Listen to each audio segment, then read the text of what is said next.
بسم اللہ الرحمن الرحیم۔ السلام علیکم۔ ماہم کہانی میں خوش آمدید۔ چلتے ہیں کہانی کی طرف۔ السلام علیکم۔ اس نے کال ریسیو کی تو ولید کی چہکتی پرجوش آواز جیسے اس کے اندر زندگی کا احساس بن کر اتری تھی۔ وعلیکم السلام، کیسے ہیں؟ وہ بے اختیار مسکرا دی۔ آپ کے بغیر جیسے ہو سکتے ہیں ویسے ہی ہیں۔ جواباً وہ ٹھنڈی آہیں بھرنے لگا۔ وہ جھینک کر ہنس دی۔ کیا ہو رہا تھا اس وقت؟ کیسے یاد آ گئی؟ ہمیں تو ہر وقت آپ کی یاد آتی ہے۔ تم سناؤ جانے من، تم کیا کرتی رہتی ہو؟ کم از کم آپ کی طرح سے ہر وقت آپ کو یاد تو نہیں کرتی؟ اس کا لہجہ صاف صاف چڑھانے والا تھا۔ ولید حسن جواباً ٹھنڈا سانس بھرا اور گویا ہوا۔ ہاں صحیح کہتی ہیں میم، کہ کسی کا عشق کسی کا خیال تھے ہم بھی۔ گئے دنوں میں بہت کمال تھے ہم بھی۔ ہماری کھوج میں رہتی تھی تتلیاں اکثر، کہ اپنے شہر کا حسن و جمال تھے ہم بھی۔ زمیں کی گود میں سرک کر سو گئے آخر، اس کے ہجر میں کتنے نڈھال تھے ہم بھی۔ اور مزید یہ کہ کچھ اور سوچنے کی ضرورت نہیں ہے مجھے، تیرے سوا کسی سے محبت نہیں مجھے، رہتا ہے مجھے بس دن رات تیرا خیال، میں تجھ کو بھول جاؤں طاقت نہیں مجھے۔ کل شب تمہاری یاد میں آنسو چھلک پڑے، اب اور کچھ بھی کہنے کی حاجت نہیں مجھے۔ کس کو سناؤں جا کے میں اپنا حال دل، تو نے تو کہہ دیا ہے فرصت نہیں مجھے۔ اوفو سوری بھائی، آپ تو دل پہ ہی لے کر بیٹھ گئے۔ اب ایسی بھی بات نہیں ہے، میں بھی آپ کو یاد کرتی رہتی ہوں۔ وہ ہنسنے لگی تھی۔ ولید نے ایک اور سرد آہ بھری۔ میں کیسے یقین کروں بھلا؟ اب آپ کو یقین دلانے کو مجھے کیا کرنا پڑے گا؟ کوئی دیوان نظر کرو ہماری۔ وہ پھیلا اور ایمان پھنس گئی۔ اف، اتنی کڑی سزا! اس نے مصنوعی خفگی سے کہا اور ولید خفا ہونے لگا۔ یہ سزا ہوگی تمہارے لیے، نہیں سعادت ہوگی۔ وہ ہنس پڑی۔ بڑی خوشگوار پیاری سی ہنسی تھی، جس پر ولید کا قہقہہ بھی شامل ہو گیا۔ چلو پھر اس سعادت کو حاصل کرو۔ آپ فون بند کریں، میں سینڈ کرتی ہوں آپ کو۔ نہیں، خود سناؤ۔ ولید نے صاف انکار کیا تو وہ بسوری تھی۔ مجھے شرم آئے گی ولید، ماما سامنے بیٹھی ہیں۔ اور ولید نے خاصی دیر تک اس کا ریکارڈ لگایا تھا، پھر مانا تھا۔ اس کے فون بند کرتے ہی ایمان مسکراتے ہوئے نظم ٹائپ کرنے لگی تھی۔ بہت یاد آنے لگے ہو، بچھڑنا تو ملنے سے بڑھ کر تمہیں میرے نزدیک لانے لگا ہے۔ میں ہر وقت خود کو تمہارے جواں بازوؤں میں پگھلتے ہوئے دیکھتی ہوں۔ میرے ہونٹ اب تک تمہاری محبت سے نم ہیں۔ تمہارا یہ کہنا غلط تو نہ تھا، میرے لب تمہارے لبوں سے ہی گلنار ہیں۔ تو خوش ہو کہ اب تو میرے آئینے کا بھی یہی کہنا ہے۔ میں ہر بار بالوں میں کنگھی ادھوری ہی کر پا رہی ہوں۔ تمہاری محبت بھری انگلیاں روک لیتی ہیں مجھ کو۔ میں اب مانتی جا رہی ہوں، میرے اندر کی ساری امیدیں اور باہر کے موسم تمہارے سبب سے تمہارے لیے تھے۔ اس نے ولید کے نمبر پہ یہ نظم سینڈ کی اور پھر کچھ سوچ کر مزید ٹائپ کرنے لگی۔ ورق پہ تیری عبارت، تیرا افسانہ، تیری حکایت، کتاب ہستی جہاں سے کھولی تیری محبت کا باب نکلا۔ اس نے یوں ہی مسکراتے ہوئے یہ شعر بھی ولید کو سینڈ کیا ہی تھا کہ اسی پل اس کے سیل پہ کسی انجان نمبر سے کال آنے لگی۔ اس نے دیکھا ماما اسے مصروف پا کر وہاں سے اٹھ کر جا رہی تھی۔ اس نے چائے کا مگ اٹھاتے ہوئے مصروف سے انداز میں کال پک کی تھی۔ السلام علیکم۔ اجنبی آواز، شائستہ لہجہ۔ وہ قدرے چونکی۔ وعلیکم السلام، جی فرمائیے۔ اس کے انداز میں الجھن تھی۔ اجی ہم کیا عرض کریں، فرمانا تو آپ نے ہے، دوسری جانب سے بڑے ہی انداز سے کہا گیا۔ ایمان کے اعصاب کو دھچکا لگا تھا۔ اس نے سیل فون کان سے ہٹا کر یوں دیکھا، بلکہ گھورا جیسے سیل فون نہ ہو، کال کرنے والا بدتمیز ہو۔ آئی ایم سوری، میں نے آپ کو پہچانا نہیں، کس سے بات کرنا ہے آپ کو؟ اب کہ اس کا لہجہ کڑا تھا، دوسری جانب گہرا سانس بھرا گیا تھا۔ موسیٰ قادوانی، آپ کے ہونے والے دیور۔ آج یونیورسٹی نہیں آئیں آپ؟ ہم انتظار کی زحمت میں مبتلا رہے۔ اعتماد قابل دید تھا، مگر ایمان کو اس کے الفاظ نے آگ لگا دی تھی۔ تم ساری زندگی بھی اس زحمت میں مبتلا رہو تو میری جوتی کو پرواہ نہیں ہے، لعنتی، پیچھا چھوڑو میرا۔ شدید غصے کی لہر نے اس کا دماغ دہکا ڈالا تھا۔ وہ قہر بھرے انداز میں جو منہ میں آیا بولتی چلی گئی، دھیرج میم، دھیرج۔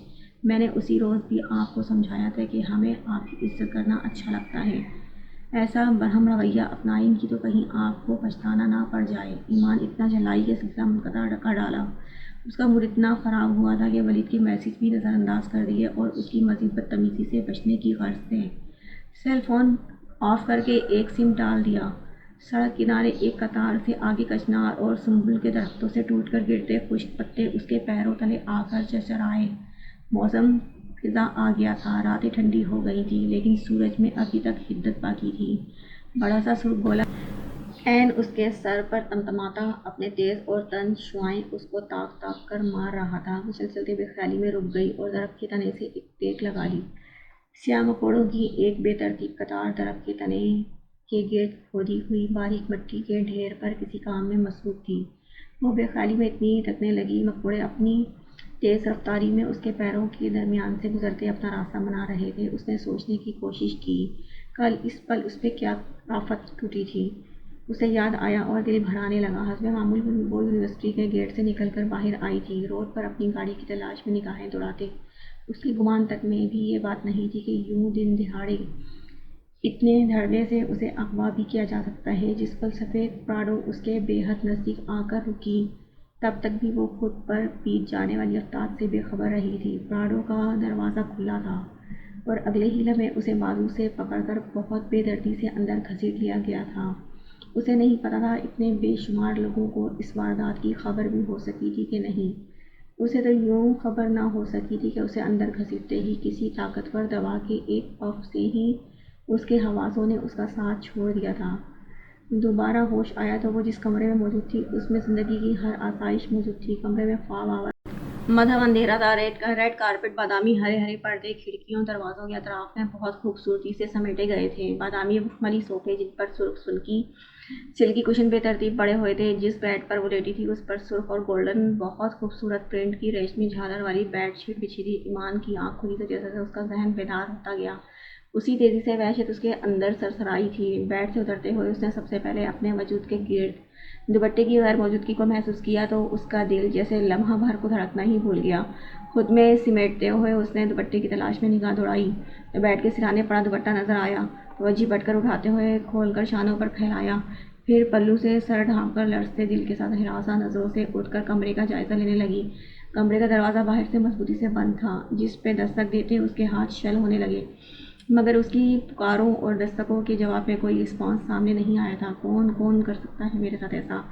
گھٹنوں کے بل وہیں دروازے کے پاس بیٹھتے ہوئے بے بسی کی انتہا پہ پہنچتے ہوئے اس نے آنسو بہاتے ہوئے پہلی بار یہ اہم سوال خود سے کہا تھا۔ آنے والے وقت اسے وحشت میں مبتلا کر رہا تھا۔ ایک اغوا شدہ لڑکی کے معاشرے میں حیثیت، اس کے ساتھ معاشرے کا سلوک، اس کے والدین کی بے بسی، رشتہ داروں کی نظریں، سب سے بڑھ کر ولید حسن کا رویہ۔ وہ ایک ایک بات کو سوچتی مدہوش ہوتی، ہراس میں مبتلا ہوتی رہی تھی جب دروازے کے باہر کھٹکا ہوا اور اگلے پل دروازہ کھول کر کوئی اندر آ گیا۔ ایمان کی نگاہیں آنے والے کے چمکدار جوتوں سے بہت سرعت سے اوپر اٹھیں۔ جیسے ہی اس کے چہرے پر پڑی تھی اسے گویا سکتہ ہو گیا تھا۔ کتنی بے بس لگ رہی تھی اس وقت، قسم سے آپ کو یوں مجبور لاچار کرنے کا تو میرا بھی ارادہ نہیں تھا، مگر مجبوری۔ موسیٰ قادوانی کے چہرے پر بہت جتا دینے والی مسکراہٹ تھی جو ایمان کو مکروہ لگی تھی، بے حد مکروہ۔ وہ ایک جھٹکے سے اٹھ کھڑی ہوئی۔ اسی لمحے سکتے پر اس کا طیش، غم و غصہ غالب آ گیا تھا۔ اتنی جرأت، تمہیں اندازہ ہے تم کیا کر چکے ہو موسیٰ؟ بہرحال اسے روبرو پا کر اس کے خدشات، خوف اور سراسیمگی میں کمی واقع ہوئی تھی۔ آئی نو، بہت سوچ سمجھ کر یہ قدم اٹھایا ہے اور بتایا ہے نا، مجبوراً، ورنہ آپ کے سننے پہ آمادہ کہاں ہیں؟ ورنہ آپ کچھ سننے پر آمادہ کہاں ہیں؟ وہ اس کے سامنے صوفے پر بیٹھتا ہوا بولا تو ایمان نے ہونٹ بھینچ لیے تھے۔ آپ جب تک آمادگی ظاہر نہیں کریں گی یہیں رہیں گی، ڈونٹ وری۔ یہاں آپ کو کسی قسم کی پریشانی؟ کس بات کی آمادگی؟ ایمان نے بھڑک کر اس کی بات کاٹ دی۔ تب وہ بڑے دل جلانے والے انداز میں مسکرایا، آپ کو پتہ تو ہے، خیر میرے منہ سے سننا چاہتی ہیں تو پھر سنیے۔ وہ بھووں کو جنبش دے کر کاندھے جھٹک کر بات کرتا اس کا ضبط آزما رہا تھا۔ آپ مجھ سے وعدہ کریں کہ ہم آپ کے ہاں لالا کا پرپوزل بھیجیں تو آپ انکار نہیں کریں گی؟ سوچ سمجھ کر جواب دیجیے گا کہ اس وقت آپ بہت نازک سچویشن میں ہیں، گویا آپ کی فیملی کی عزت آپ کے ہاتھ میں ہے۔ اس نے بڑا طاق کر نشانہ لگایا تھا۔ ایمان کا چہرہ دھواں دھواں ہو گیا۔ اس نے ہونٹ بھینچ کر جلتی آنکھوں سے اسے دیکھا۔ تم اتنے کم ظرف اور گھٹیا ہو سکتے ہو، میں تصور بھی نہیں کر سکتی تھی۔ اس کا گلا ایک دم بھرانے لگا۔ صورتحال کی سنگینی نے اسے یوں بے بس کیا تھا جس کا تصور بھی اس کے پاس نہیں تھا۔ مجھے جانے دو، میں تمہیں سوچ کر جواب دوں گی۔ کچھ توقف کے بعد اس نے شعور کی کوشش سے اپنے لہجے کی اشتعال پر قابو پا کر دھیمے انداز سے کہا تو وہ یوں ہنسا جیسے اس کا تمسخر اڑا رہا ہو۔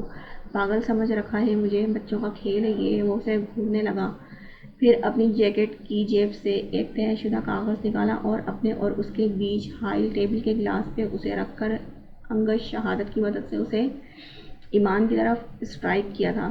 یہ قانونی کاغذ ہے، ایک ایگریمنٹ سمجھ لیں۔ اس پر عہد دیں مجھے کہ آپ ہارون کادمانی سے شادی پر بخوشی رضامند ہیں۔